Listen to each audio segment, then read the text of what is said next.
الرحمن علم القرآن۔ ایسے دروازے بنے جس سے خیر داخل ہو، اگر ایسا نہیں کر سکتے تو وہ کھڑکی بنے جس سے روشنی گزرے، اگر ایسا بھی نہیں کر سکتے تو ایسی دیوار بنے جو تھکے ہوئے ہوں ان کو سہارا دے، کیونکہ اللہ کی مخلوق سے محبت ہی اللہ سے اصل محبت کا تقاضا ہے۔ السلام علیکم ورحمۃ اللہ وبرکاتہ۔ میں آپ کو ایک بہت جلدی سے بات بتانا چاہتی ہوں کہ یہ جو کام ہو رہا ہے بلینکٹس تقسیم کا، وہ میرے طرف سے نہیں تھے، کیوں تو صدقہ چھپا کے دینے کا حکم ہے۔ اب جب کہ یہ میرے طرف سے نہیں تھا تو میں بتانا ضروری سمجھی کہ آپ میں سے کوئی اس سے رہنمائی حاصل کر سکے اور یہ کار خیر کا کام آپ بھی کر سکے۔ اب یہ کس کی طرف سے تھا، اس کے پیچھے کیا بات ہے، وہ میں آپ کو بتاتی چلوں گی ساتھ ساتھ، ہے نا، کہ آپ لوگوں کو غلط فہمی نہ ہو کہ میں یہ بتا رہی ہوں آپ کو۔ تو میں اس لیے بتا رہی تھی یہ کہ آپ بھی ایسے کچھ اچھائی کے کام کر سکیں، آپ کو ایک موٹیویشن حاصل ہو سکے اس سے۔ تو جی بات دراصل یہ ہے، میں اپنے اکثر ویڈیو میں پچھلے امی کا ذکر کی ہوں نا آپ سے کہ ہمارے امی ایسا کرتے تھے، امی ہمارے ویسے پکوان بناتے تھے۔ تو جی جناب، یہ بھی ہمارے امی کار خیر کا کام کرتے تھے، ہر سرما میں غریبوں میں بلینکٹس تقسیم کرتے تھے امی۔ تو امی کو گزرے ہوئے پورے 1 سال ہو گئے، یعنی کہ گئے سال ٹھنڈکالے میں امی موجود تھے اور یہ بلینکٹس تقسیم کیے تھے، اور اس کے بعد مارچ میں امی کا انتقال ہوا۔ تو اب نیک اولاد بھی ان کے صدقے جاریہ ہے نا، تو ہمارے بھائی نے اس کار خیر کے کام کو جاری رکھا، اور امی جس طرح بلینکٹس تقسیم کرتے تھے تو انہوں نے بھی خرید کر یہ ذمہ داری مجھے دی کہ امی جیسا تقسیم کرتے تھے وہ اسے تم تقسیم کرو۔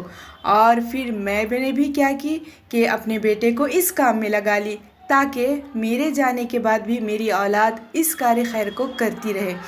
تو نیک اولاد بے شک صدقے جاریہ ہے، اللہ تعالیٰ بھائی کو بھی پورا اجر دے اور یہ اجر امی تک برابر پہنچتا رہے گا۔ یہ بلینکٹس ہی نہیں، امی بہت سارا کام کرتے تھے ایسے کار خیر کے جو ہمیں بھی پتہ نہیں چلا۔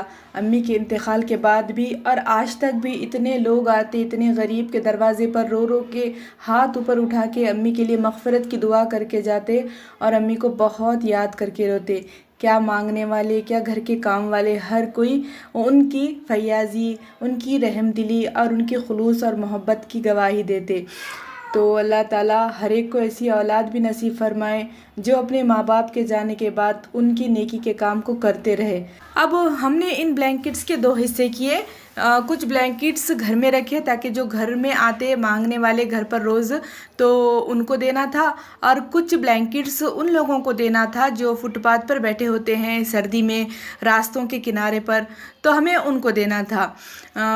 پھر ہم نے اس کو جو باہر دینا تھا اس کو کور اپ کیا اور اس کو علیحدہ کر لیے، اور وہ سارے کام میں کراتی جا رہی تھی عمار کے ذریعے ہی، تاکہ اسے بھی ان چیزوں کی عادت ہو، اسے بھی یاد رہے کہ کس طرح کیسا کیسا کرنا ہے۔ اب جب یہ علیحدہ ہو گئے تو اب ان کو باہر جو تقسیم کرنے تھے اسے لے کر ہم نکلے۔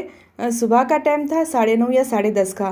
اس ٹائم کیا ہوتا، ہماری نظر کے سامنے آ جاتے ضرورت مند، فٹ پاتھ پر لیٹے ہوئے رہتے یا پھر کچھ بیٹھ کے مانگتے ہوتے ہیں نا، تو ان کو دینا ہمیں سہولت ہو جاتی، نظر آ جاتے وہ لوگ۔ تو صبح ہی لے کر نکل گئی میں، اور یہ بہت ذمہ داری کا کام ہوتا، ہمارا دل چاہتا کہ اللہ مستحق تک پہنچے یہ، تو پھر میں ساتھ میں یہ بھی دعا کر رہی تھی اللہ جو ضرورت مند ہے وہ نظر کے سامنے آ جائے۔ اور پھر عمار کو بھی بولی بیٹا میں گاڑی چلاتی رہوں گی، اگر آپ کو کوئی ضعیف لوگ دکھے نظر آئے تو مجھے بتاتے جاؤ۔